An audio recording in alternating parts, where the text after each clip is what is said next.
I'm not going to give you too much information because sometimes more is not always better, especially for something like this. So in your packet, I'll go through a couple things at the end, but there's a blog that so I write a blog every month, and so it's all on macros. I'm going to not really cover a ton in there because you can read that. I will a couple times. I'm going to go into it a little bit, just reference a couple of highlights for you, but I figure you can kind of read that. We'll spend about a half hour just going through what are macronutrients, protein, fat, carbs. I may, depending on time, touch a little bit on fiber and alcohol, and we'll see if we have questions around that. Then I had Amber bring a whole bunch of food, and I'm going to literally, well, not figuratively build the food, but build some meals in front of you and show you like how I might do that.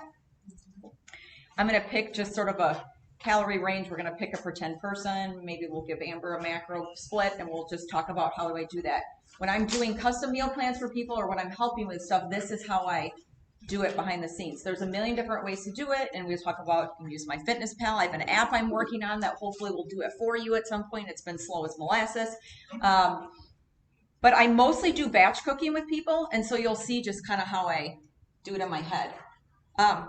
Quick little story. When I was a kid, my dad took me grocery shopping all the time, and he made me add up our grocery bill in my head. So then we go to check out, and he'd be like, Sarah, how much? I'd be like, $76 and like whatever. And so years of doing that as a kid now brought me to be able to do this stuff literally in the back of my head in my sleep sometimes. So it's pretty easy. But I realize sometimes that's hard to be able to put all those numbers together. So use a calculator, figure it out to your best. But everything that I'll be calculating today is going to be in batches because that's in general how I suggest people cook. Otherwise, who in the world wants to cook a separate breakfast, lunch, and dinner 7 days a week? And then you're going to write all this stuff down and it's going to be too much. And so usually what I suggest for people, if you've worked with me before, is batch cook one breakfast for the week. Let's say you're eating 3 meals. One breakfast for the week, one lunch for the week, and maybe 3 dinners. You're eating those maybe 2 nights a piece. Maybe your 7th day you go out, or maybe you're doing leftovers with all the stuff that you didn't use. That keeps it really simple. That means you're making, if you're eating breakfast, lunch, and dinner, you're going to only cook 5 times the whole week.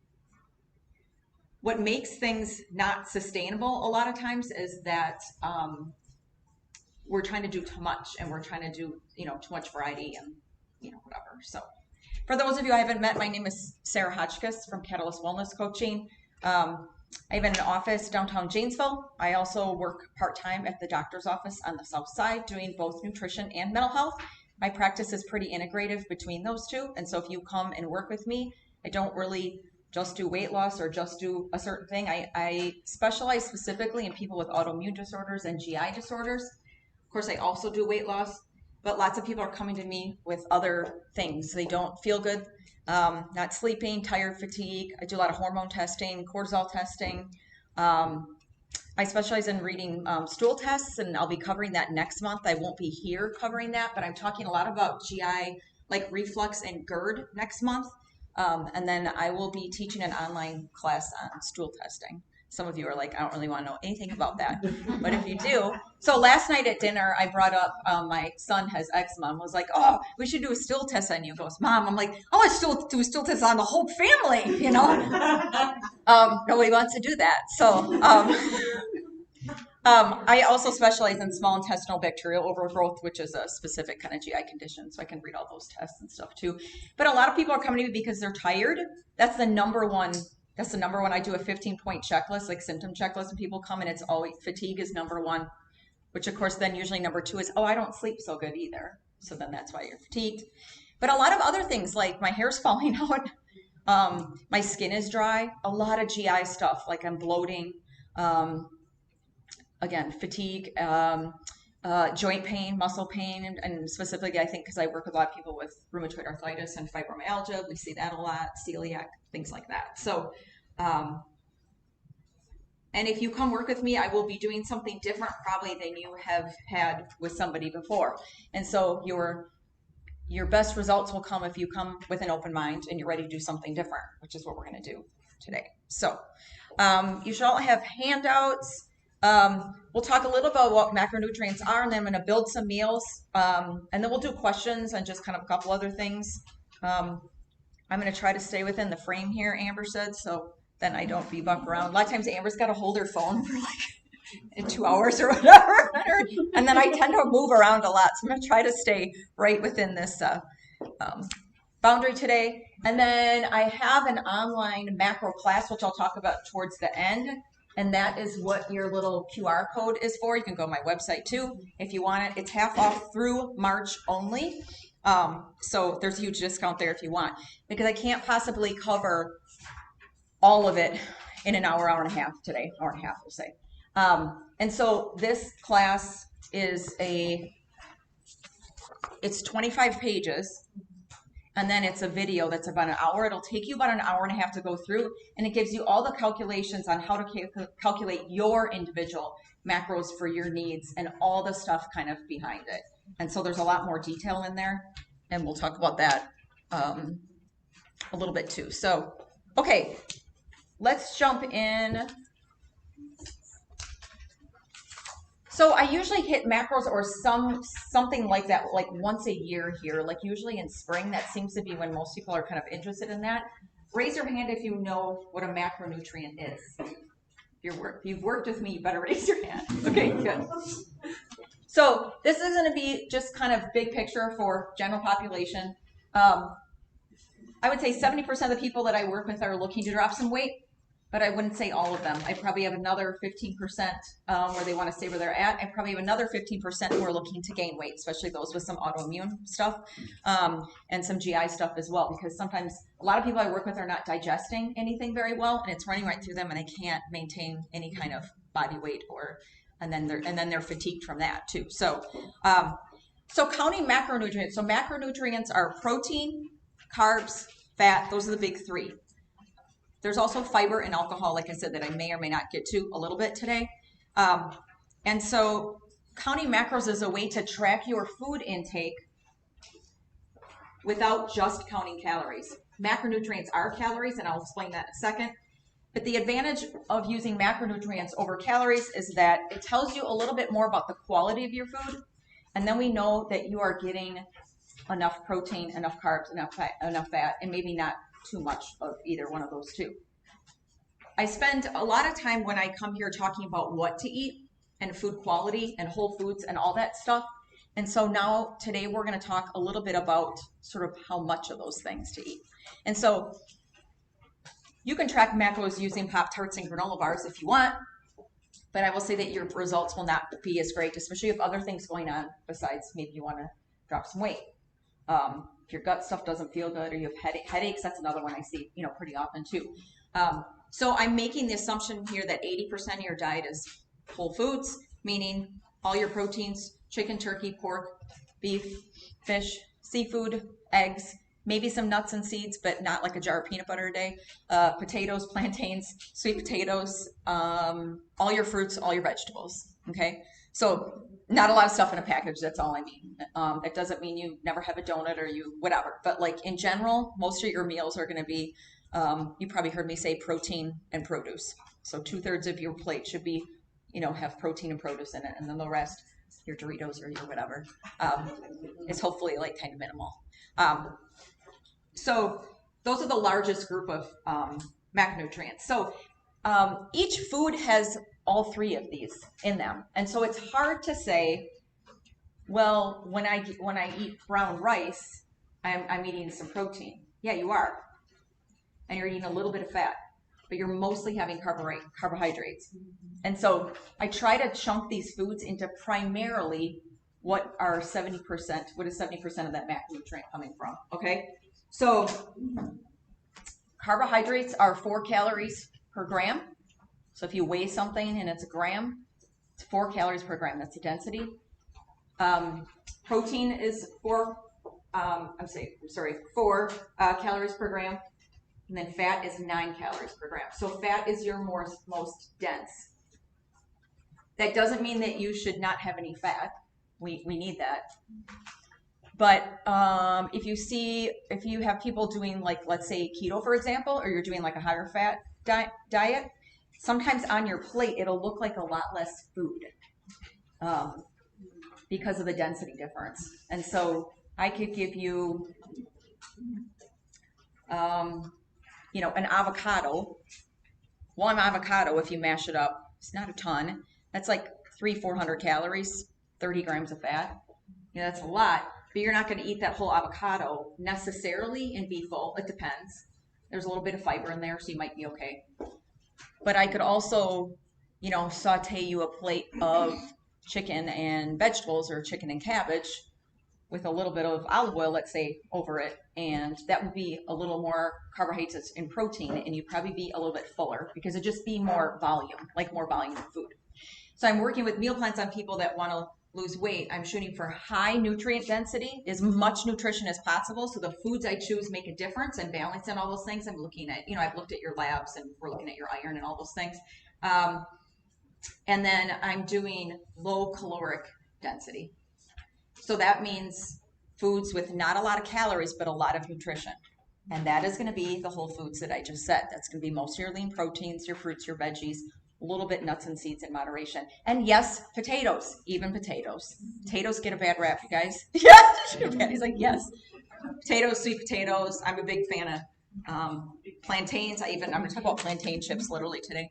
And so, but you're eating potatoes, sweet potatoes, plantains, but maybe you're not necessarily eating big piles of pasta and Pop-Tarts and granola bars. And so I'd rather you have a whole food source, kind of your carbohydrate. So, okay, so I'll talk a little bit about a macronutrient split, but let's just go through like what are carbs, what are proteins, what are fat, just super high level. There's a lot more detail in your blog there. So your carbohydrates are going to be your primary energy source. So they're one of two energy sources. Does anybody know what the second of the macronutrient energy source is? Fat. Yep. So I primarily start my meals with protein, which you'll see, and then I just sort of split the difference with carbs and fat. I usually do a certain percentage for fat, but some people have a different, preference.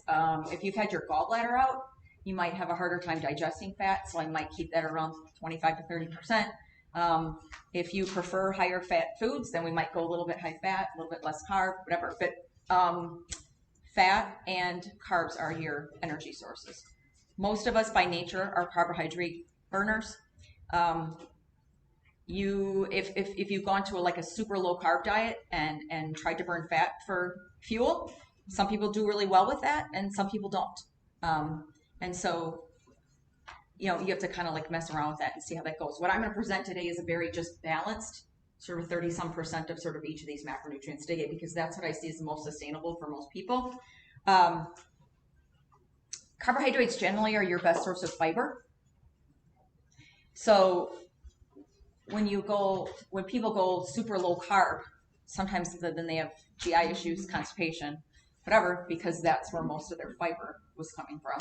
Not that you can't get fiber in green vegetables and things like that, but sometimes, and if you have fermentable FODMAP digestion issues, if you're eating a whole bunch of cauliflower, broccoli, and Brussels sprouts all of a sudden and you never did that before, your stomach's going to be like, what? Everything's going to stop.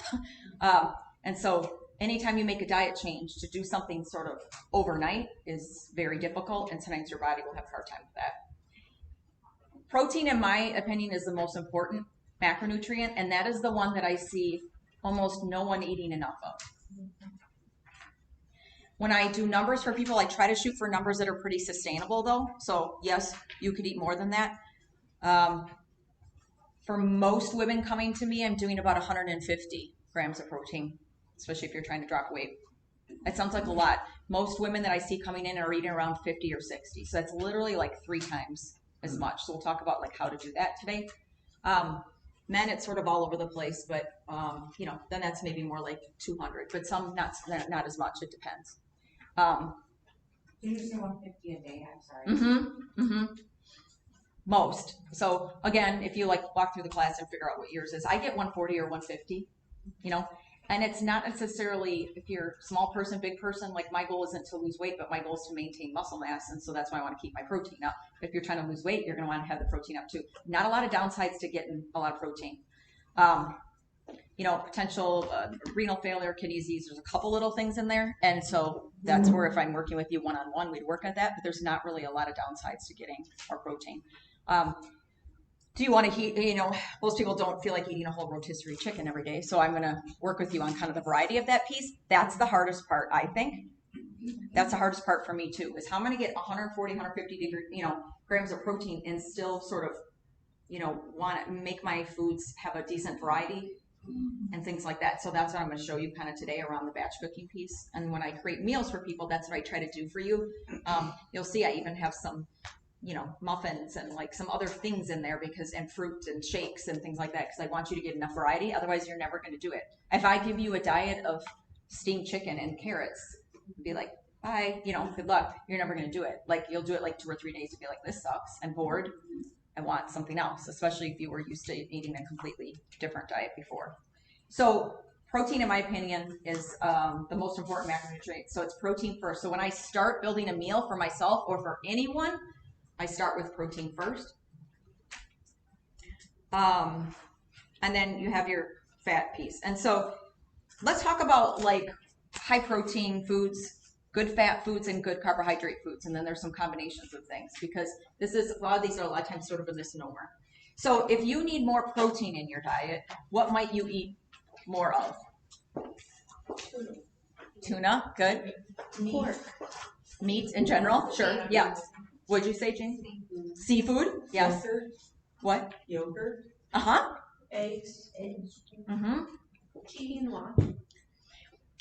Cheese is about 70% fat, has some protein too, though. So like cheese would be a possibility. Yep.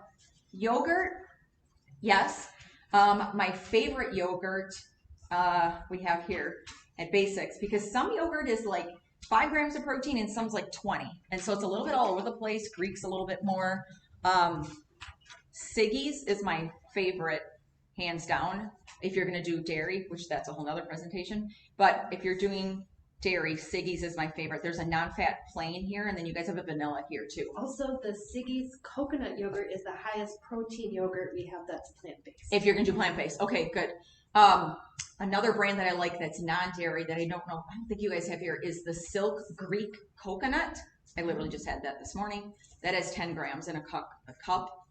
It's coconut, but it's made with pea protein. And it's really good. But not the Greek coconut. Yeah, it's really good. So they have like blueberry, strawberry, a couple other ones. Okay. So like the plant-based protein yogurt, what's the protein source? Pea. A lot of them are pea, Yeah, it's usually mixed. which is decent because that's complete and like. It hides pretty well in there. Yeah, the Silk Greek Coconut tastes good. Some of them don't, taste good. The almond, just the Silk Coconut, some of those other ones, they're fine. You're gonna get some probiotics and stuff. I see them as sort of like extra, a little bit fluffy foods, I would say. Not bad, but you're probably getting a lot of carbs out of there, but not much protein. And so make sure that most of your meals that you're choosing, almost everything that you choose has a protein component. Otherwise, you're filling your plate then with carbs and fat, which we'll talk about why sometimes that could be an issue. And then you'll never hit your protein goal, or you'll hit your protein goal, but you hit 4,000 calories in order to get to 150 grams. Nobody wants that, probably.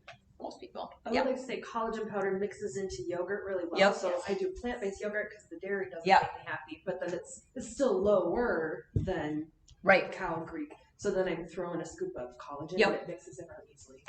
So one of the things I have in my meal plan that I did this morning, and you could even kick it up with a little protein powder, is I take this pea protein yogurt that I'm talking about that has 10 grams. I throw a quarter of a cup of roasted soy nuts on top. That's another 10. And then I throw some of the PB2 Fit peanut butter powder on top. That's another 7. Put that collagen powder. 27, or you can do collagen. Yep, 27. Okay. Then I throw in a half a scoop of the Ancient Nutrition vanilla bone broth powder. And so then we're at 38. I throw a little fruit on top. It's like 40 for just, an easy kind of ready to go yogurt bowl that you don't have to cook. I talked about protein powders in here too. I won't go into that too. My favorite is, for, again, most people I'm working with are having gut issues. And so my favorite is bone broth protein. Ancient Nutrition is right here. Pure Paleo is a good one. Amy Myers has a good one.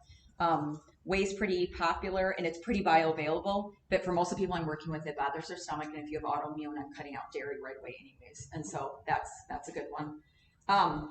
Collagen I love for lots of reasons. I love for a little extra protein, but I wouldn't use it as your primary protein source. You can put a scoop in every day. Super good for lots of different things, but it's not a complete protein, just like vegetables and some of these other things are not complete proteins. It's missing leucine, which is the most important amino acid for building muscle. So it's not that it's bad, and it's not that you shouldn't use it for protein, because there's lots of other things you're eating in your diet that aren't complete proteins. But don't, just take 4 scoops of collagen and something and be like, oh, now I'm getting enough, because you're missing kind of that key in there. So do it in addition to, some of the other things that you're getting protein. A note about eggs. You're thinking like, I don't like eggs, but eggs are great for protein, but you have to eat a lot of eggs to get sort of enough. And so each of my meals personally, I hit about 35 grams. Do you know how many eggs that is? 7. Yeah, it's like 6 or 7 eggs. And so that's a lot.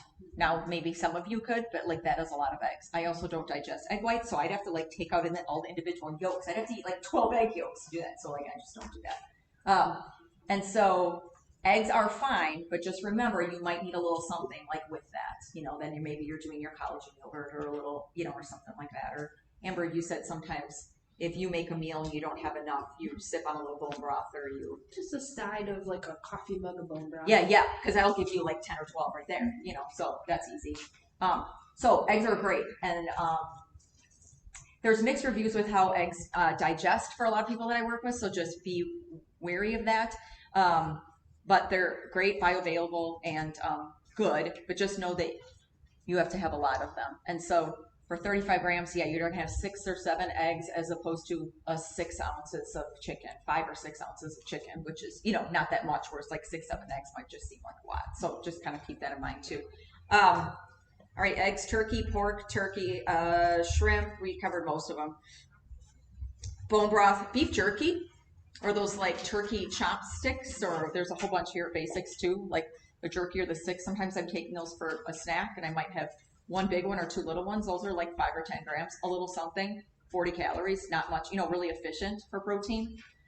Another plant-based product that I like here, if you're looking sort of outside the box, that you're like, I don't want to eat all this meat or fish or whatever. I cannot remember the name of it now. It's a mung bean pasta that you have here. You have it. Christy has it. Yes, that's it. Can I take that? I like the Explorer. They have some other ones too. This one, in my opinion, is the easiest to digest. It's green. St. Patrick's Day. St. Patrick's Day. Eat this. It's really good. And so it's also about half the carbs is like a regular pasta too. It's not like low carb, but I really like this one. So sometimes if I'm just like, I literally cannot eat another piece of chicken, I will make this with some roasted vegetables and goat cheese, and that's my, that's my meal. And so a serving is this, has 24 grams protein. And there's only like 3 ingredients in it.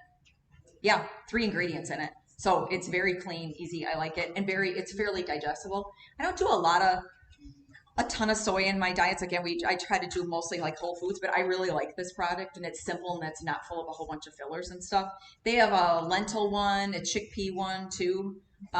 Those are about double the carbs of this one. So just from efficiency standpoint, if you're looking to drop some weight, like this one might be better, but the others are fine too. Not much fat, and yeah, 20 carbs. So a serving of pasta is usually around 43, and that's 2 ounces. And you know what? No one eats 2 ounces of pasta. Do you know how much that is? Have you ever weighed it? It's sad, right? You cry. You don't do that. Yeah, we're eating like at least 4, maybe 6. So now you're at 150 carbohydrates, which like for me, that's my whole day. So, thank you. Also, for people who are diabetic, how many carbs should they stay at? When I work with people with type 2 diabetes, okay. I do more than I think you would think, because I want to keep it sustainable. And so I'm anywhere usually between 70 and 100 a day for most of the people that I have with diabetes. If you spread that out and you make good choices, it should feel like plenty. Really. That's probably a piece of fruit and like a sweet potato, and then a whole bunch of proteins and vegetables and maybe some nuts and seeds too. So I don't like to just throw like um, numbers at sort of general population, but yeah, that's in general kind of looking at, which means then even more important that you like kick your protein up a little bit. So then for people with diabetes, we might go a little bit, to hit a certain maybe calorie, you might do a little more fat and a little bit less carb. Also, if you come to me and you're eating 300-400 carbs a day, I'm not going to just all of a sudden be like, all right, well, starting tomorrow, you're going to eat 60, because you're going to feel awful, like you'll crash. So you kind of like work down a little bit too. You got to make like really good choices. I see people drink their carbs a lot too. And I'm not really a fan of diet soda or any of that junk either. So I'm not saying do that. But if you wake up every morning and have a glass of orange juice, then, that's like 20 something right there. So I'd rather eat my carbs than drink them personally. So, but yeah, that's a good question. Okay, protein. What about some good healthy fats? If you're gonna add fat. Avocado. Good. Yes. Olive oil. Yep. Coconut oil. Coconut oil. Could tell those of you that worked with me before. I like avocado oil too, high smoke point. For sort of inflammatory reasons, not a fan of any industrial seed oil. So I don't use canola, soy, corn, vegetable oil. Don't do that unless you're making like Play-Doh or some project with it, and then don't eat it anyway. So, but yeah, avocado. I like avocado, coconut, olive. Honestly, butter.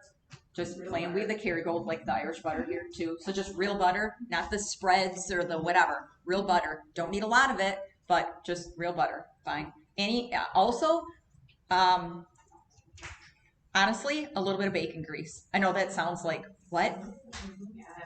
You guys ever watch like people in older generations like make that? I'm not talking about a cup, but I'm talking about putting that's a more real food than your little margarine spreads. And so you could put a couple teaspoons of that in the bottom of a pan and saute a whole bunch of vegetables, and they would taste yummy. So yeah. What other fats can you think of? Nuts and seeds. Nuts and seeds. I was like, we're missing a big kind of group here. Usually, when I work with people, they don't have a problem getting enough fat because it's a natural part of, if you're eating meats, it's a natural part of that. And then just salad dressings, a lot of people are eating a lot of cheese. It just like, that's not usually the issue, I wouldn't say. But if you're looking to add more fat, if you're looking to add more kind of density that way, or if you're going more low carb and you want to add some fat, then those are some healthy. Again, Pop-Tarts are fat too, but we're talking about like whole food, coconut milk would be another, actually, like in the can. That would be another like good healthy fat if you want to add a tough, like I throw that in my stir fry sometimes. When I make rice for my kids, like Chinese, I put it in, because my kids are tiny. They need some extra calories. I put a whole can of coconut milk instead of water.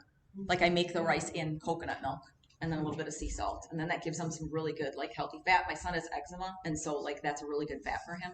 So I tend to hide that kind of in there too. Yeah, all your nuts and seeds. Dark chocolate. Yes. Everybody likes that. Flax seeds. Yeah, right. Yeah. Dark chocolate sales are like, everybody leaves here, we have none left. Right.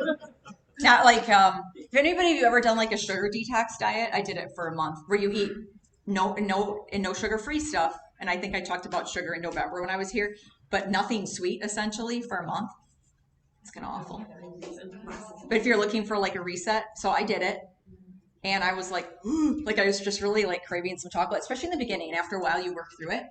And so it was okay. You could eat baking chocolate. And I'm like, I'm going to do it.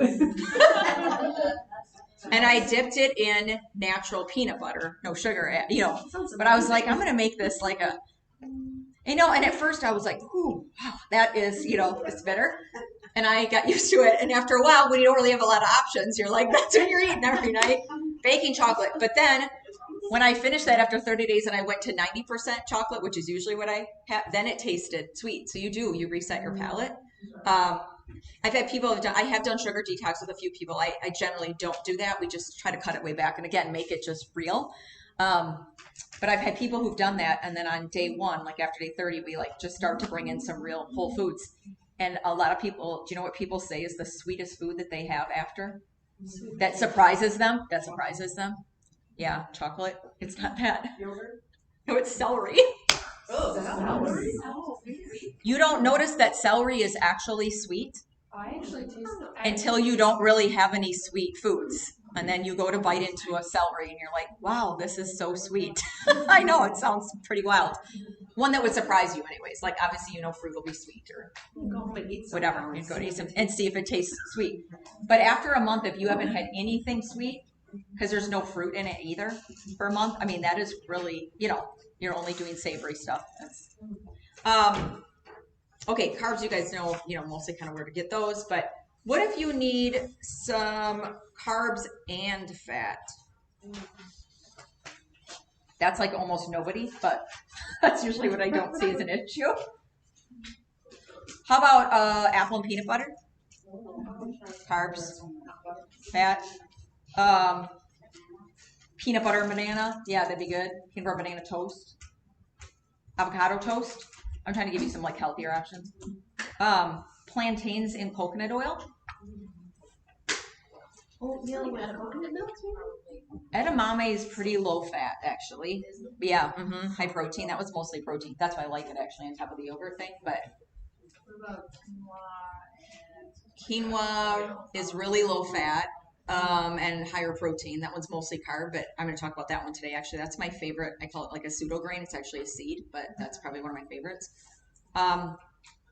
What if you need carbs and protein? So something low fat, but like some carbohydrates and some protein. dry toast and some chicken on top? Yum! It's true. I know it's a little dark, but. It's a little dark, yeah. Quinoa and chicken corn. So the yogurt thing that I just talked about would be good. If you're using like a non-fat, let's say plain yogurt and adding some protein or like your collagen powder. Would you say, Jane? I said quinoa and some chicken. Yeah. Yep. That would be perfect. Quinoa and chicken. That's mostly carbs and protein there. Egg whites and hash browns.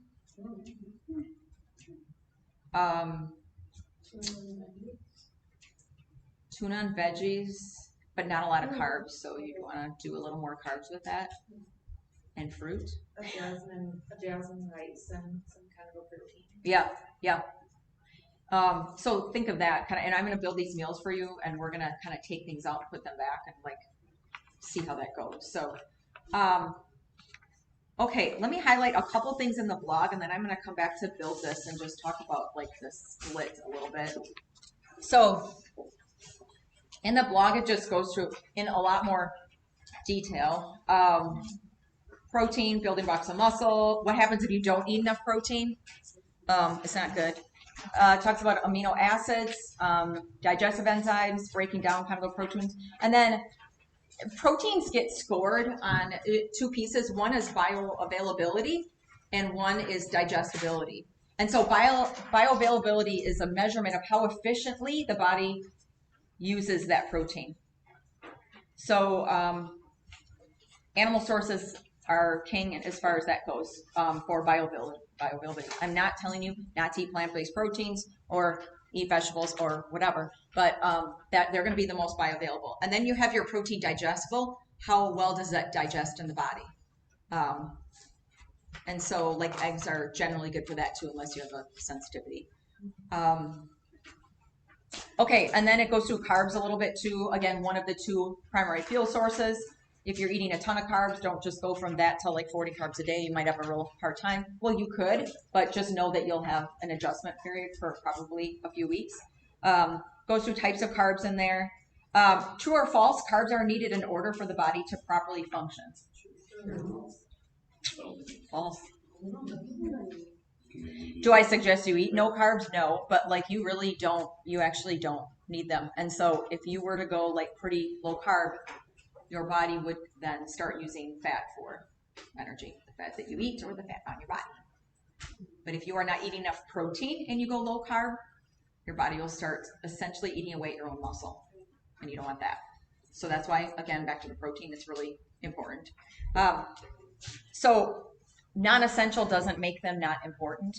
And then again, we're trying to be sustainable and functional and real here too. And so I usually don't go super low. I think the lowest in a meal plan I've ever done with carbs with somebody is about 70 actually. I really don't The meal plans I do are anywhere between 70, for the population I'm working with, anywhere between 70 and 160 maybe a day, like carbs. So it ranges a little bit. And so carbs play a couple different roles just as first like energy and hypertrophy and just building muscle and things like that. Sleep, honestly, that too. So just be careful with that. So that's why when you hear me speak too, you'll hear that I don't really have extreme views on lots of things, because I think when you swing the pendulum too much one way or another and too much, it's just a lot for your body. So if we can just stay middle of the road and figure out kind of healthy diets that work for everyone, that's usually a good way to go. I talk about glycemic index in here a little bit. That's important as far as just how much blood sugar is excreted. And so when we're talking about like type 2 diabetes, then you might stick with more, lower glycemic foods. And then I do talk about fiber in here and a little bit alcohol too. So fiber is really important. And then let's talk about alcohol for just like a minute or two, and then I'll jump into this. So gram per gram, alcohol is a really dense source of calories. There's no recommended amount of alcohol that you should get, just like we're talking about how much protein, fat, and carbs to get. That's totally like personal preference. And can you drop weight and feel better and still drink alcohol? Absolutely. It is less likely though. And so when I do elimination diets with people and we go 6 or 8 weeks and I say, hey, I really want you to follow this template for just like a couple months and let's see how you feel, I ask most people to cut out alcohol completely. When they cry, then we like find like a little, if you're drinking like 14 glasses of wine a week, that's a lot. So then I'll be like, okay, I really want you to go to 0. And then like I said, when they get upset, then I'm like, what about 2?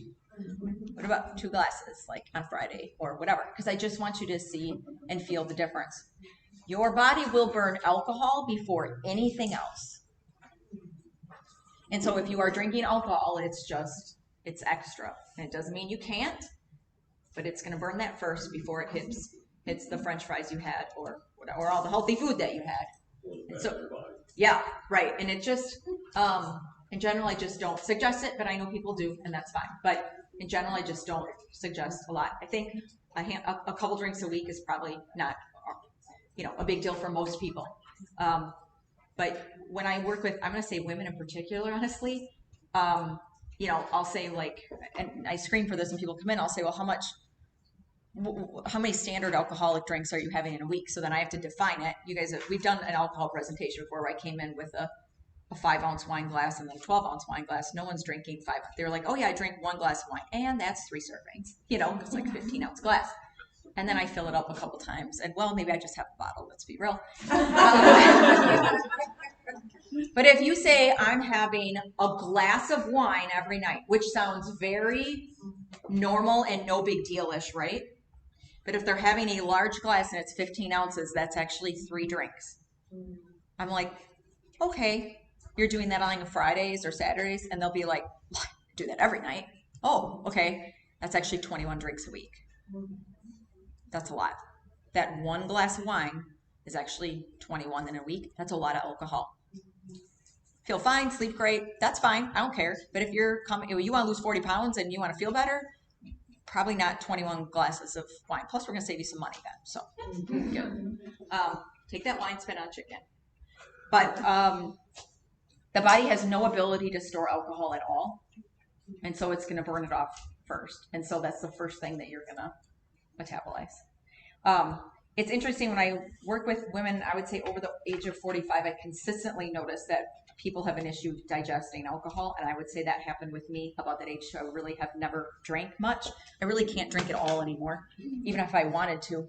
I tried actually this past New Year's. I had like a half a drink and I was dizzy and just flush. I have high histamine in my gut too. I know that. So I just do not feel good. And then I don't sleep good. I'm already hot in the middle of the night. So then I'm like hotter. And then I just don't sleep through the night. I just don't feel great anymore. And so I see that. So some of that is that menopause transition.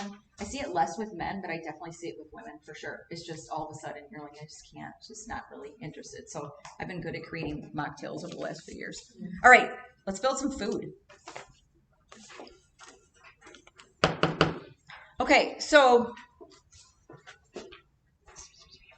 for practical purposes, I'm gonna say that Christy's gonna come to me and she wants to gently and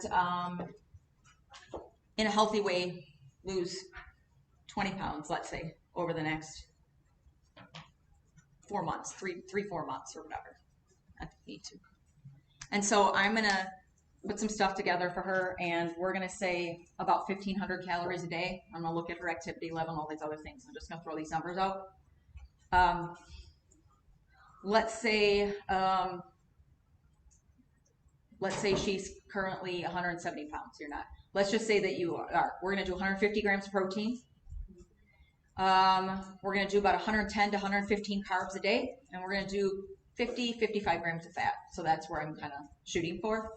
So I'll write this down at the bottom. I don't know if you guys will see it, but I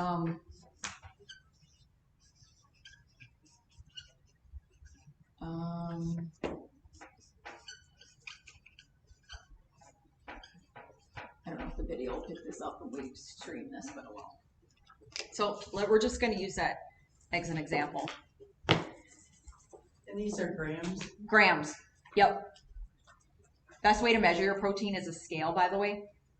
You can do cups, but volume is different, and so just weighing stuff. You don't have to go crazy about it, but just you have to weigh your snap peas, or whatever. Like vegetables are, if you're gonna not weigh something, skip the vegetables, but get the protein, weigh the fats, things like that. What was I gonna say about that? Oh, so let me give you just like a high level, like how I might calculate macros for somebody, and then a lot of this is in the class, like literally how to do it. It'll walk you through, and like I said, it'll take you a while, but it'll go through like how to do it for you. I usually do 1 gram of protein per ideal body weight. There's a more sort of sophisticated formula with lean body mass. At times I'm between 1 and 1.5, so that's actually technically what I use. But for practical purposes, the easiest way is 1 gram per ideal body weight. If you are trying to lose weight, for women in general, I don't go over 150 grams. Not because you couldn't, because what I just talked about, you're just going to eat rotisserie chicken all day. Like there's not going to be anything left. You're not going to have variety, and it's not going to be doable. So for most women, I don't go too much over 150. You could, but if you're only eating 1,500 or maybe 1,400 calories, that's a lot of protein. And then we need to talk about like fiber and like just how you feel and things like that. Men, like I said, it's usually more closer to 200, but it depends on how big you are and all those things. So 1 gram per ideal body weight. If your ideal body weight is 190, I would still have you go to about 150. We're not going to do 190 grams of protein if you're going to be in a calorie deficit. Again, you're just going to eat all meat all day, and you're going to be just sick of that. So nobody wants to do that. Well, most people don't want to do that. So I start with 1 gram per ideal body weight. So we're going to say 150 here, okay? The rest then is your 2 energy sources, your carbs and your fat. I generally go with about 30% fat for most people. Too much less than that, it gets a little lean or like the flavor is not there. So under 25, I might do that. I usually don't go under 25. Again, for most people that I'm working with. I have definitely gone up to like 35 or 40% if we're going a little more low carb, just watching the sources that we're getting from them, not Pop-Tart fat, right? Olive oil fat or whatever. And then the rest is carbohydrates. For most people, usually that looks like about 35 to 40% of their diet is protein, and 30 to 35% is carbs, and 30 to 35% is fat. It's almost like a 3-way split between the 3. It's very balanced. When you start eating that way, it probably won't feel balanced to you. It'll feel like a lot of protein because you're probably eating like a third of maybe what I would suggest. So it's going to feel different. Or your sources might be different too, because I might be switching up where you're getting your protein from just to be kind of most efficient. Can you say that again or write the numbers down? You said what percentage fat, what percentage? About a third of each. Oh. Yeah. 35, let's say, protein. And then 30 to 35% like carbs and You're talking fat. calories. Yeah, calories. Yeah. Percentage. Like if you want to go percentage. These are grams. I usually go on grams. But like if you go to MyFitnessPal, you can set that up that way. So if you want to throw in 1,500 calories, you could just do 35, 35, 30 or something. You'd be fine. Again, I'm saying for most people. When you come work with me one-on-one, I'm going to dial it down a lot more than that. But in general, that's a good place to start. a lot of times I see the default in MyFitnessPal is 50% carbohydrates, 30% 30% fat, and 20% protein. And so it's just not enough in my opinion, especially if you're active, but even if you're not. Now you're gonna, yep, I'll get to that. You wouldn't eat 150 grams of protein in one meal. Probably can't. You're not gonna be able to digest that. So we're gonna spread that out kind of over the day. Maybe throw in a protein shake, something like that. What were you gonna say, Deb? Just gonna ask about protein. You're talking grams. Is that before or after cooking? It can be either, but just make sure that you keep it consistent. So I buy chicken from Basics every 3 months or so, and I get 50 pounds here. I get boneless, skinless thighs, and I'll tell you why. Chicken breasts are leaner than thighs, right? Like white meat by a little bit. Not by as much as you think, though. A boneless, skinless thigh is actually very lean. About 2 years ago, I was like, I am done eating chicken breasts. I think they're dry.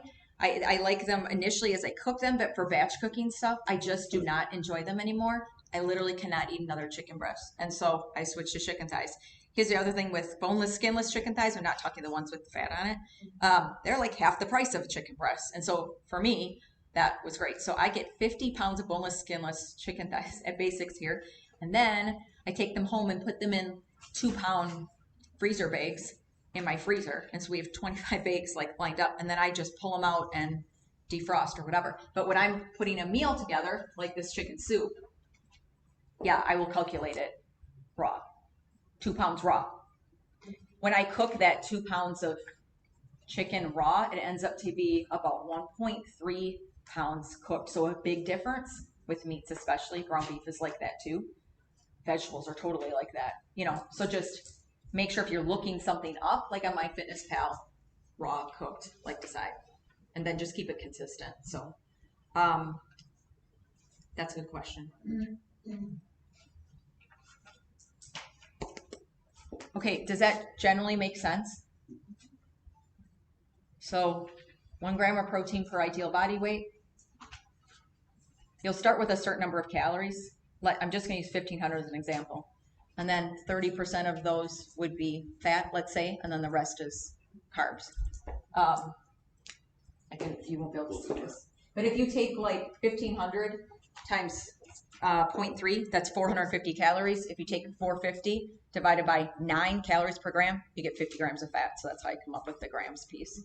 But again, if you're plugging it into percentages, you can just go kind of 3 ways there. And when you take the class, it'll go into that a little bit more. And there's a little bit more in the blog too. So let's build some meals. So I pretty much only batch cook because I think it's the easiest. So I'm going to build 2, let's just call it like a lunch and a dinner, or maybe 2 lunches here, whatever. And so here's an example. So I'm going to make simple. I think people know what to do when they're like, I'm going to measure out a piece of chicken and I'm going to weigh a baked potato and then a cup of green beans. Like that's fairly easy to figure out, right?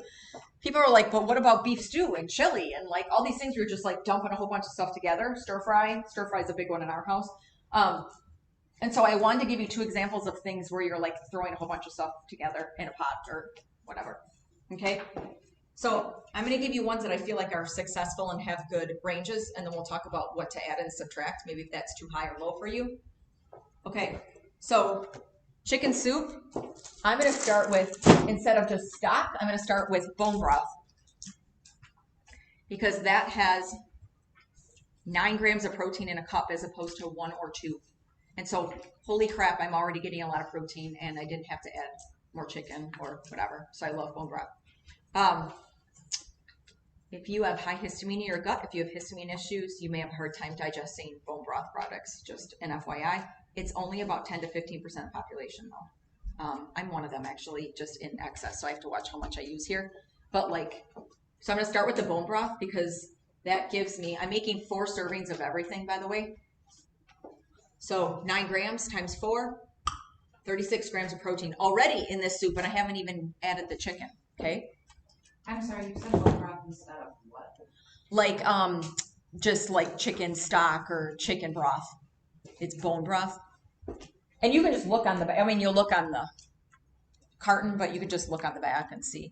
It's not that there's anything wrong with a vegetable stock. It's just if you're trying to kind of throw some extra protein in, then that's a great way to go. Were you I say was gonna something? say at basics, it's like the whole second row is all bone broth, Mm-hmm. and then above it and below it is the regular broth. Some other stores you have to look a little harder, and they only have like a couple options. But because it's so highly recommended for nutrition, we've got like a whole shelf of Yeah. options. So Sarah, do you have a list of like your most favorite items that like stuff and like the brands and like what stores and where to buy? Do you have like a list? In the meal plans I do, when I do meal plans I do too. Yeah, I have a whole, yeah, you'll get a grocery list with like kind of all that stuff. In the macro class that I taught, or in the blog that I did in April of 2023, it has a list of not brands necessarily, but like here's a whole bunch of good protein foods, here's some fat foods, here's some carb foods, here's some like lists of things. But yeah, I don't do a general list of brands. I mean, I could talk to you all day probably about brands I like, but and I'm gonna hit a few today. But since everybody's meal plan is different, like it just kind of varies. But I'm a bone broth fan for sure. So I just didn't know if you had a list published on your site there. no, I'll put that on my list. I have a whole bunch of stuff on my site, but not that. Yeah. So me being like you with bone broth. Right. What is another way to add more protein to this without skewing it when you can't use the bone broth? So you'd have to add, yeah, I'm the same as you. So I have to add a little bit more chicken. You could dump your plain collagen in here too, and you would never taste it. So we think about putting it in yogurt or sweet stuff or coffee. You can put, also, this is a bone broth product, but Ancient Nutrition came out with savory, like soup bases now. I just got it. I haven't tried it. A tomato basil, a butternut squash, and a chicken. And so it's like seasoning, like ready to go, like in your soup. And so that's an option if you don't want plain bone broth, like, but it's like scoopable or whatever. It'd be good to travel or like camping, add some hot water, boom, you're done. I throw roasted soy nuts on a whole bunch of stuff. Maybe not in this soup. You could. I don't know how that would be. But at the end, I feel like for a crunch, that could be okay. So like maybe some of your nuts and seeds. I also, when I make custard, when I make soups, I forget how you do it with eggs, but I will temper and whisk eggs in the broth. So it's not eggy, like you don't have chunks of eggs, but if you temper it well, it's like, you don't even notice it's in there. It's kind of like for people who, I'm working with somebody now who only eats 4 vegetables, and so I was trying to figure out how to like put some vegetables, and so I'm pureeing zucchini in all of his soups because he's like, I don't care, like I want to eat it, I just like don't want to bite into zucchini, like I don't want to. I'm like, all right, let's puree the crap out of it and throw it in your soup with the bone broth. You'll never notice it's there, but it's there. You know, it's like when you hide vegetables for your toddlers or whatever. You're gonna hide it for yourself. Chicken breast. Like you do the chicken thighs, I'm just using chicken breast as an example here. As a starting point for this split, I'm gonna make sure I get at least 4 ounces of chicken per serving. So that's what I did here was 16 ounces of chicken.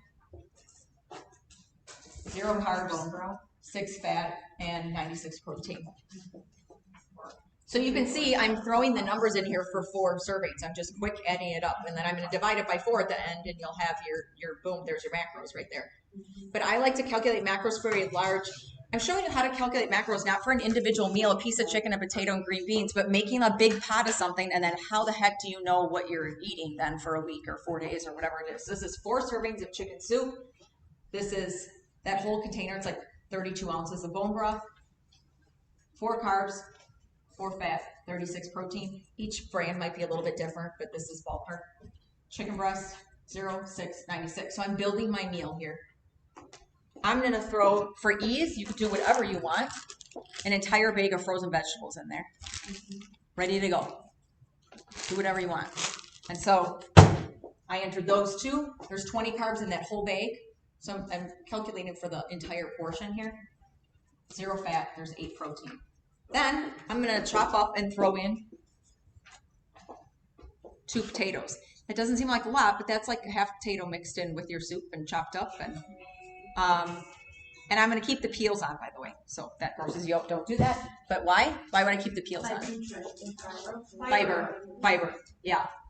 Okay, so This is about 12 ounces of potatoes. So 12 ounces of potatoes, 24 carbs, less than you think, I bet. Again, potatoes get a bad rap. So here, and then protein. So then I'm going to add all those numbers up, and we get, it's 4 servings. I'm going to divide it by 4, and I get, no, I did this, hang on, I did the potatoes wrong. That's 80. 104, so 26. That's 26 carbs for that soup. Minimal fat. In fact, if you're looking to add a little fat, you might drizzle a little olive oil, or we could talk about something else. Or you might use a chicken, like thigh. 2.5 grams of fat and 36 grams of protein. That's a chunk.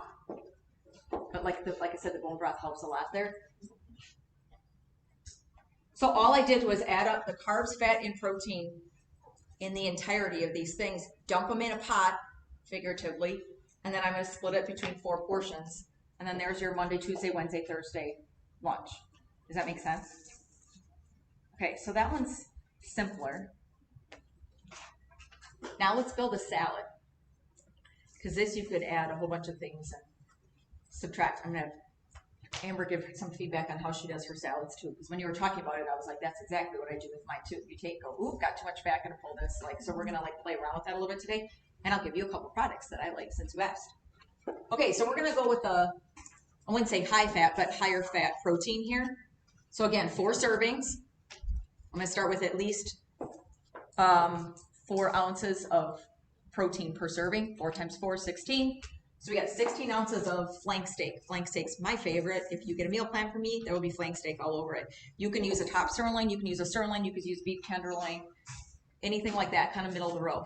Once you get to like porterhouse and ribeye and some of those, first of all, they're super pricey, and then those are going to be a little bit higher fat. If you go super lean, in my opinion, it's like round steak. I don't really like that. So it just depends on, what you like to eat and digest. So we get 0 carbs because it's meat, 40 grams of fat in those 4 servings, so much more than the chicken, right? But not bad.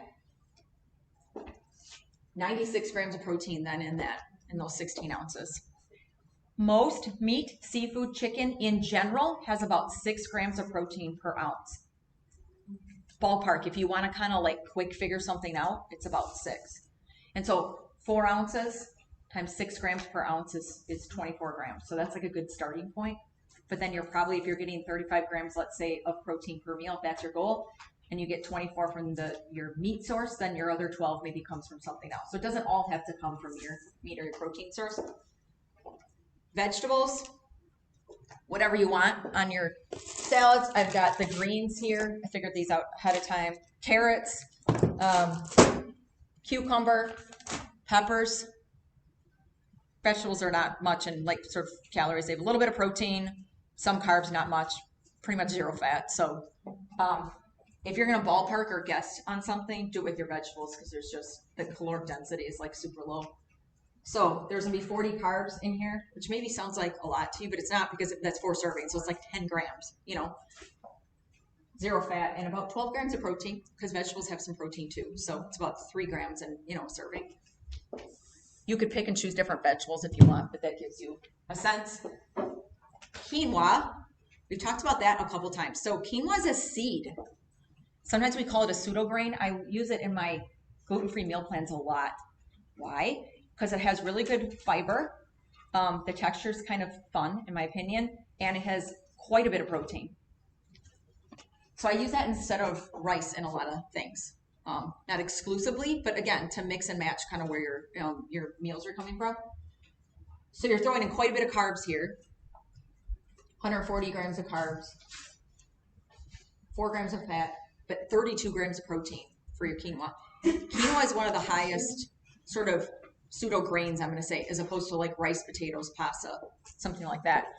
Now, let me give you another trick. If you cook this ahead of time in bone broth, then you'll get some more protein actually that you could add to it. Now, like Jamie, when I cook this in bone broth, it doesn't bother me because it's all cooked in there and it's not as much as opposed to just drinking it. And so that might be an option for you too. Do you agree with the whole, like, cooking your rice and your quinoa ahead of time and then refrigerating it, and it being less and more soluble? Yeah, for so you? it's easier to digest those cold starches. Yeah, you don't have to. I like it because then it's done. But yeah, it's the digestibility factor goes up with some of those things. We don't sit around and eat cold potatoes very often, but I like to pre-cook that stuff too. Well, and to reheat it. And to I mean, I reheat can it, and then it's reheat just it, done. but Like you it's- don't have to cook it, They say individually. once you cook it and then refrigerate it, that Right. it's easier to It is. reheat it on your Yep. guts. Yep, it is. Yep, it's a little bit easier on the body, especially like I said, if there's GI stuff. You can also start with a sprouted version. Buy Correct. it sprouted, and Yeah, it's so already kind of started to pre-digest. Right. Right. What's the serving size on the quinoa? So that it is a quarter cup dry. It's just whatever's on. I'm just using what's on the back of the package. You guys don't even have to like memorize anything, but you could probably use less here. I'm showing like a whole bunch of carbs in here. But yeah, so I used a half a cup dry in this salad because you're not going to eat a whole big serving of quinoa. I kind of cut it in half basically. So I'm going to do a half a cup dry, which will make at least a cup, if not more, cooked. And then I'm going to sprinkle it all over this salad. So For salads, I usually find that I have so much stuff around for Yeah, salads. right. I use like half of the right, of serving everything. size of Yeah, everything. especially grains and nuts and seeds. Yeah. Like you can eat like I think the pumpkin seeds like Yeah. it says a quarter I even cup, put those it's on a there. ton of seeds. Yeah. If you're just You're eating going to a probably put a salad. quarter cup in the whole salad for 4 days. Yeah. Yeah. And be careful because these are calorie dense then too, Yeah. you know. But for me, I like that. That's an extra way for me to get my protein. Yep. And so Pumpkin sometimes seeds, I will use Out of all the whole. seeds, pumpkin seeds are my choice too. I usually use raw. But yeah, these have 10 grams like in a serving. And And so I really like those edamame. And you really like the agree. edamame too. Yeah. So soy nuts and pumpkin seeds are my 2 choices for sort of nut and seed options with the highest protein and lowest caloric density. Those are my top 2 choices. So those are the ones that I have in my house a lot. So, but yeah, quinoa I only use like half the serving here because it's like Amber said, it's like so much. Have you ever built a salad and you're like, I'm gonna put all, and then you end up with this like gargantuan salad? It's probably like tastes really yummy, but that's A, probably more calories than you want, and then B, you can never finish it, and it doesn't like keep very well. So, okay, so your flank steak, your vegetables, quinoa. Again, this is 4 servings of everything. So I'm looking on the back of a package and just looking at 4 servings of that. You asked for product suggestions. This is one of 2 of my favorite salad dressings because they don't use corn or canola or soy oil. They use olive oil and apple cider vinegar. And so I like that. And also the calories aren't bad. The fat's not super high. Also, I can get by with 1 tablespoon of this on my salad and it's fine with all the stuff. And so I only used a tablespoon per day in this salad here. So this is 4 tablespoons of dressing. What's the name of the brand? Mother's Raw. And there's a ranch, an Italian, and I can't remember the third. Caesar. The other brand I really like is Primal Kitchen. That'll run you a little bit higher in calories, but the ingredients are solid. So again, I personally would rather have you use a little natural, like fuller fat, real salad dressing than like a sugar-free something and just use less of it. Sometimes I'll do this and squeeze like lemon juice on top too, or just balsamic vinegar. And that can be really good too. But salad dressing can really add up. It really can. So I was gonna say, I've gotten in the habit of going to Bodacious yeah, and I got Yeah. one of their bottles. they have the best like olive oil and vinegar. And- Yeah, hands down. And I make my own salad Yep, that's what I do dressing too. now out of the olive oil, Mhm. then usually get a flavored balsamic. That's what I do too. And then, Yep. like one of my favorites is walnut. You use walnut oil. Mm-hmm. I eat any kind of flavor, blueberry or raspberry or strawberry, Mhm. balsamic, and then like 1 tablespoon or 1 ounce of the lemon. Yeah. And shake it up and you Yep. mix it. You have a perfect salad But dressing. Yeah. When we do salad at my house, I just put all of the Bodacious olive oils and vinegars on the table, and everybody makes their own, and so that makes it easy. But yeah, that one's good too. So you would do the balsamic vinegar in lieu of the dressing or with the dressing? Either. For me, a tablespoon of this is plenty. It's so flavorful. In some of my meal plans for salads, I will just do balsamic vinegar. The stuff from Bodacious is so good and thick that you don't really need much else. So If I'm looking to add fat, then I'm gonna add olive oil to it, yeah. But just, be careful, just add, it just all kind of adds up quite a bit. So you could do both if you feel like you need a little more like wetness. You could do like a little balsamic vinegar on top of that because you're not adding much calories. Or like I said, squeeze a lemon juice or lime juice if you're doing like a, you know, like a southwestern salad or something, Patty. So I'm the opposite. I don't like my salad wet, so I don't like dressing. Right. So could I do an avocado? Yeah. Okay. Let's add that actually, and I'll show you what happens here. You Okay. could. Yep. Does she do dairy? No. No. I don't. Okay. I was gonna say, I used to do cottage cheese. I did too. Yep. Yeah, she did. Yeah. I love Your cottage cottage cheese. cheese is very expensive. Yeah, I and used it's to not do good. cottage No. cheese as my salad dressing because then you could spread it and it was just enough to make it moist. But Another idea is fruit actually. oh, Like berries, like smashing some blueberries, raspberries if you feel like you need that. I talked to a couple of people, you're not the only one who says like, I just don't like salad dressing. I'm like, that's fine, eat it dry. Like, you know, whatever. Like it's actually easier to, but like fruit can be good in there too. I just want to taste all the steak and all the vegetables. Right, all at once. Yeah, I know. So chopping that stuff like as small as possible is helpful too. Yeah. Backing up, you said something about apple cider vinegar. Do you not recommend that? No, I love apple cider Okay, vinegar, and that's what's in this salad dressing. Yeah. When I work with, so we talk about GI and reflux next month, we're going to talk a lot about apple cider vinegar. But I like that they use apple cider vinegar and olive oil, extra virgin olive oil in here, as opposed to something cheaper. So yeah. Sometimes I just use mustard. Oh, mustard, that's another good one. Yeah. See, I mean, there's a million, we could talk salad dressings all day, but you could do, you know, mustard, balsamic vinegar. Seriously, eat orange juice even. You know, you're not really using a lot of it over the course of, like, on a salad. That would be fine too. Yep, in fact. I can't use balsamic vinegar because of the grain of mustard in it. Yep. What is the alternative? Because I really like the taste of balsamic, but it makes me feel really bad. I can't handle the sulfites and wine. I know coconut. Yeah, so you have histamine intolerance then too. Yeah. I must have a little bit, yeah. Yeah, so coconut aminos would be one. Have you ever heard of that? It's like a soy sauce replacement. I use that in tons of stuff. All our Chinese, all my steak marinades. That would be really good on a salad with maybe some lemon juice, mustard, you know, something like that. If you wanted to, you wouldn't have to. There's homemade even like careful what you use, but there's homemade even like ranch salad dressing, you know, recipes online you could look for too. And so those are all options. You know what I would do? I would get one of those Simply Organic is here. It's a little packet. It's like a Italian vinaigrette, like dry, like salad dressing mix that you would add olive oil and vinegar to. I would add that to coconut aminos and maybe a little olive oil. I'm nervous about powders because I don't handle yeast extracts very well. So You'd have to look and see what's in the back of that one. yeah, I I don't know. watched the sodium content and all that stuff too. Because there's a lot of high salt. I follow Yeah. another guy who does vegan stuff and he Yeah. uses dates like Yep.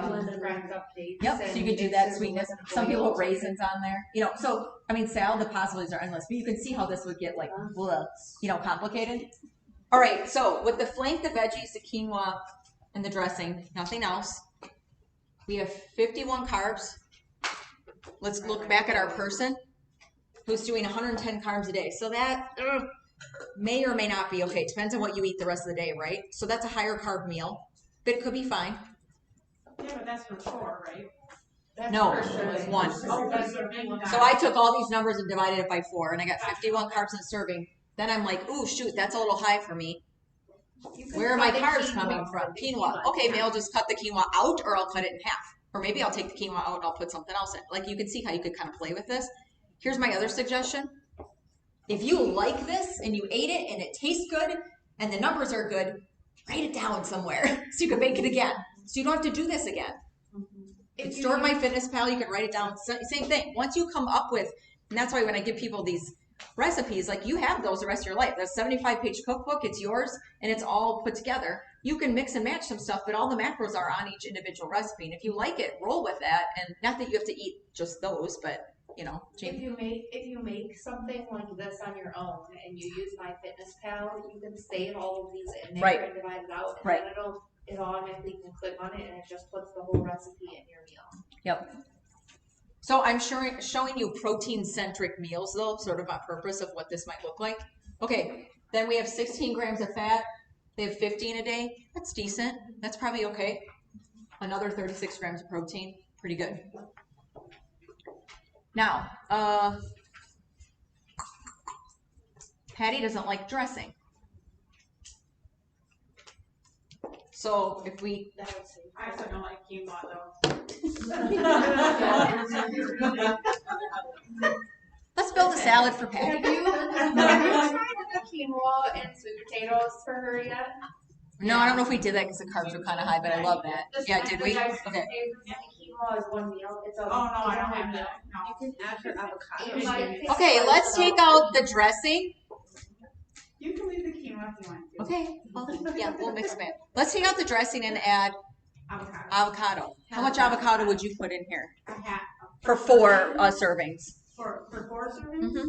A whole avocado. A whole avocado. So a quarter per serving. All right, who wants to look up the nutrition information of an avocado quick while we're sitting here? Somebody do that? Like, I know what it is, but let's look it up.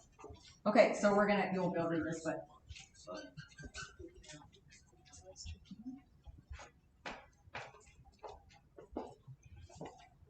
So according to MyFitnessPal, A whole avocado. quarter A whole avocado I need. Whole, okay. Mhm.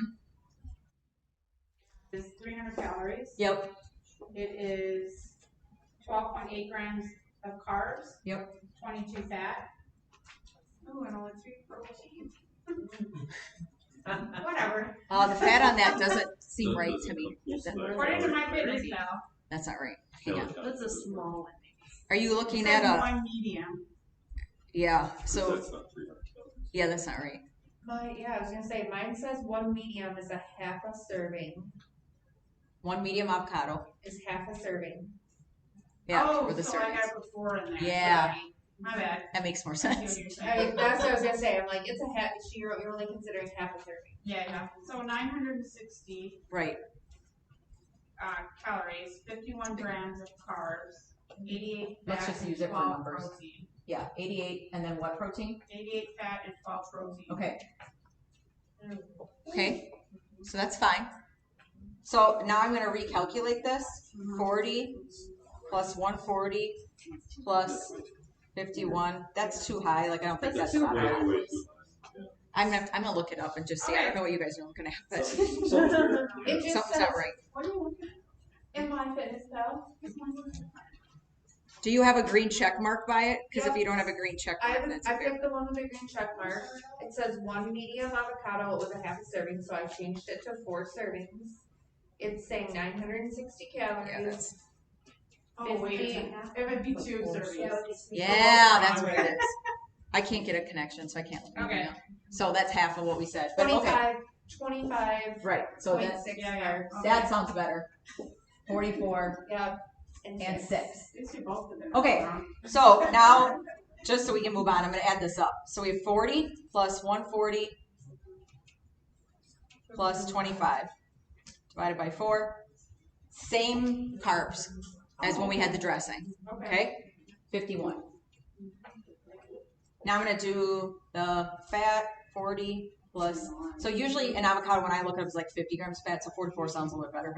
But it depends on the size. So that's why weighing stuff is really important. You could be like, my avocado and your avocado. I mean, avocados, like the size all over the place. So that's why weighing it would be really important. Yeah.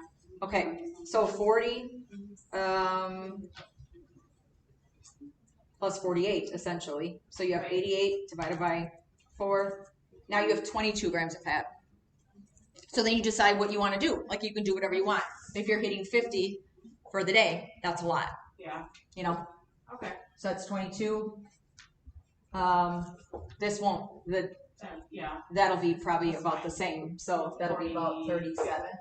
So, but whatever, like, you get the idea. Yeah. And so then if you wanted to add pumpkin seeds, that would add some protein, but it also adds some calories of fat. So that's why I say, especially if you're trying to drop some weight, protein and produce should be about 80% of most of your meals. This is all protein and produce. Yeah. A fairly lean meal. I can figure out the calories for you, but yeah, it's 300 and some calories. This is, you know, even with the dressing, mostly protein and produce. The quinoa, you know, maybe not as much, but quinoa, like I said, we're not doing good or bad foods here, but you just cut back or add or like whatever you want to do. If you were doing keto and going high fat, then you would totally put the avocado in. You probably wouldn't have quinoa at all in there, you know, and so you can do whatever you want. Chili, same thing, you know. So let's talk about beans for a second. People are like, I add beans for protein. Beans are mostly carbs. They do have protein, they have a little bit of fat, but they're not as efficient as a protein source is going to be like your chicken or fish. Does that mean you shouldn't eat any beans? No. If you have digestion issues, I would not eat the beans. But so when I am making chili at home, I start with a 90% lean ground beef. I add a pound for 4 people. That's 16 ounces again. I add my tomato sauce. I add a crap ton of vegetables. I think your computer's, something's happening. I do diced red peppers. You might puree a zucchini in there, chopped up zucchini, carrots. I put a whole bunch of vegetables in there. And then you could do potatoes. Sometimes people do potatoes. But if you put in beans and then you put in pasta too, it's going to be super high carb. So I know some people do like pasta or chili or rice or like whatever. So I don't do any of that stuff. I like the texture of beans. I can't digest a ton of beans either, but I'm not going to put in 4 cans of beans. I'm going to put in 1 and I'm going to drain them. So I'll drain the lectins and like, yes. Yeah. For digestibility, the lectins in there is just the gooey stuff in there that like sits in like, yeah. So I'm going to drain them and put it in there. And then everybody's you're still getting beans in your chili, but you're just having less of. And so all this is just more of something and less of things to just kind of like balance it out. But again, if most of your plate is protein and produce, you're going to get lower calories in general and higher nutrition, higher protein. And again, if you're eating, you want to eat vegetables and fruits as much as possible.